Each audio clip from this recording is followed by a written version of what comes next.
buvunanyizibwa n'obuyinza obwo obuyina okupepeta n'okumakinga sure otujjamu buli nsolima kubanga obudde tubuyina eri bannaffe mwenna ababadde batambula batagala mulina omukisa okwetereeza ebiseera bigenze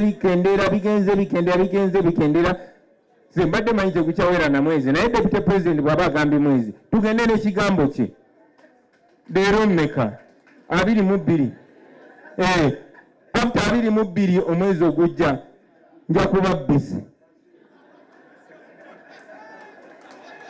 so abalina okwetereza mweterize kubanga tetugenda mu maaso g'abantu naawe ng'oliko kazambi era tugendagendayo mu maaso g'abantu tukuteekawo nga bwe bateeka Baraba mu maaso ga Piraato tugambe basebo n'abanyabo kiri kitya nti tulekeemu nti obawulidde. That's exactly what is going to be. Mukyayina obudde okwetereza basebo ne bannyabo. Tumanyi buli muntu asobola okuseerera ne the whole idea kwe kudda ku mulamwa ate n'okidemonstrating mu bikolwa byo so si bigambo byo. Tumanyi bulungi nnyo nti n'abalala bajja kukomawo nga balina simayiro nnene nnyo esinga n'eyange kubanga tusemberedde okulonda eyo lwaki ŋŋenda situensi nnyingi nnyo gye tutalina ababaka nga bwekyogeddeko ne wano wennyini simanyi oba tulinayo omubaka waffe waabana ali ku NUP ticket naye wano amanyiwo.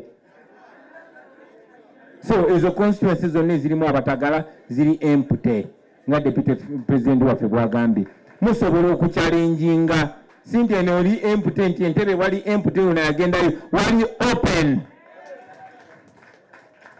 Bwe tuba nga ffe tulina abakulembeze abangi nga ffe tulina ba mayors abangi ba councillors abangi ba MPs abangi we have justification naye bwe mundekera Museveni ne bwe muwangula by 80% nga mmwe bano abalya Museveni mu ngalo mubalese ne bayinaayina then abayina waatandikira okkaayana nti nabawangudde olaba nabasinze ne ba MPs. So mbasaba bwe mba musimbula waliwo ebitundu bwe twasweepinga Museveni completely out mu bitundu ebyo ekisooka kye kya Buganda make it a no-go area for Museveni. Kati mu Abaganda bakuno Museveni agenda bagamba ki? Abasibe abasse azalaye kabaka wammwe asangudde ne Buganda ku mapu ya Uganda kyokka osangayo ebiganda ebiwumba tutu nga bikyagoberera Museveni kuba bisuulira obumeremere nga temunnakuwa mu ngalo mwandibadde munyize kuba mmwe abava mu bitundu beebimu n'abo abantu ndowooza musaana miggo kati oba ekimanya kabonera nga muleeta abantu bemwabirako ddala abaffe wano mu kitundu kya Buganda mmwe mugenda kunnyonnyola ki abaana bamu. So make it a no-go area for Museveni wano ensi yonna yonna ebatunuulidde nze gye ntambula yonna abasoga bampita ne bagamba ngobi muna tukwenda ino ayiwa Buganda eyo kiki nga mbagamba kyetukolako kati njagala mugambe nti nze ntambudde Uganda yonna nga nsuubiza nti kyetukolako kuba amazima amatuufu ne Buganda yokka esobola okugoba Museveni. 50 ng'ate twagala tuyambe tuweze 10 kiki kiramba betumuwako emutufiirwaki betumuwako emutukolaki. Look at the math. National Unity Platform was 0. DP, where I belonged, that pretended to be in Uganda, were not more than 18 members of parliament.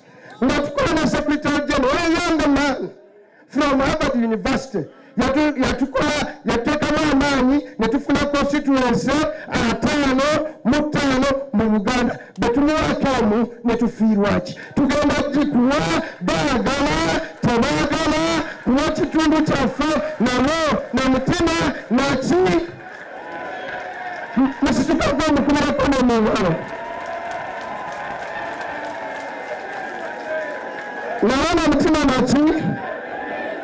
mutima naki kakati omukadde omulala buli ku gurupu ono mujjabano emiridde ono nange mundi era ffe balina ebifo nammwe kayamupituki nze wange nina abaana ba National Unity Platform abanvuganya si balabe bange mumpuliriza era ne pulezidenti bwe yalina namukulaga nemugamba olwo anvuganya n'ababaddeyo nsaake kulale yazze ku Easter nga tulina bantu bangi nnyo. Any other weak politician would fear to introduce his opponents. No matter incumbent find the strength to say they want and they are legitimate. You have no moral authority because you want to replace them to abuse them. They are not your enemy. Temuleka temuna ekiso ky'omuki ky'embuzi ekirekerera omuki omusi nekigoberera omuki omubazi. Our number one enemy in every constituency ye mukongozi w'embandwa Kanyunusi. Mupuliriza embandwa kati Museveni tali mu buli kyalo. Buli kyalo alina abo bayitana MP. Wano mu Buganda bagala balimba wamu ti they are independent. Mubagambe Buganda tusobola gifera. Era kuzoga nti Buganda from Museveni mubagambe haramu